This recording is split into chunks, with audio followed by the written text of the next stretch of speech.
Je viens tout juste d'avoir une touche sur mon Arctic Armor.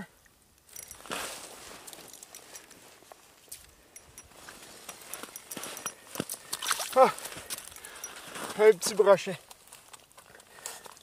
Bonjour, je me nomme Félix Goulet, je fais partie de l'équipe Québec Clam Power Stick Team. Excusez-moi, je suis un petit peu essoufflé, j'ai couru parce que je viens d'avoir une touche sur mon Arctic Warrior. Ma capsule cette semaine, c'est justement, je vais vous présenter comment ce porte-canne-là fonctionne. Je vais remettre notre gros brochet à l'eau. Attends tout petit. Attends. Ah, il est parti. C'est un porte-canne qui présente un petit drapeau de détection de nos touches. La première chose qu'on doit faire, c'est placer une petite pièce de métal avec 2 sangles et du velcro sur notre canne à pêche. On va descendre notre leurre vers le fond jusqu'à temps qu'il soit situé au niveau qu'on veut pêcher.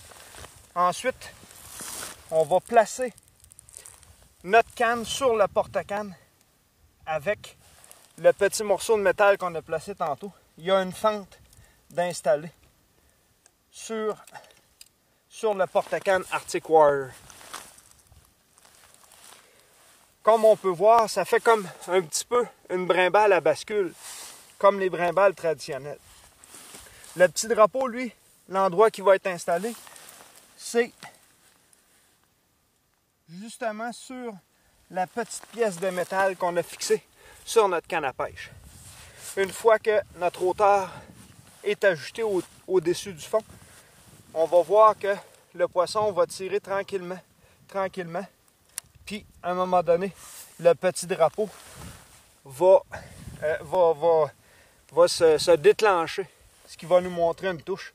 Le poisson peut continuer à descendre comme il peut remonter. Donc, lorsqu'on va pêcher un petit peu plus loin, souvent moi je vais pêcher, tout le temps je vais pêcher avec ma canne à dandiner, puis mon flasher.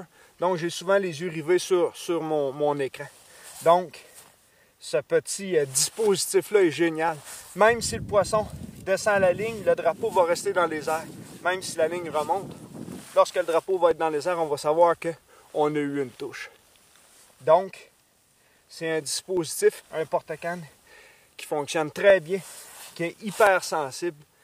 Puis, dans le fond, on va avoir beaucoup de plaisir à prendre un poisson sur notre canne à dandiner. Une fois qu'on arrive, le poisson est encore là, comme on a vu au début des hivers. On va prendre notre canne, on va ferrer notre poisson. C'est un petit peu plus le fun que de ramener un poisson à la main avec les petites cannes à dandiner.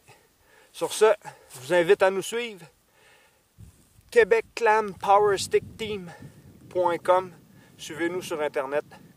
Un super site Internet dédié entièrement à la pêche blanche. Merci.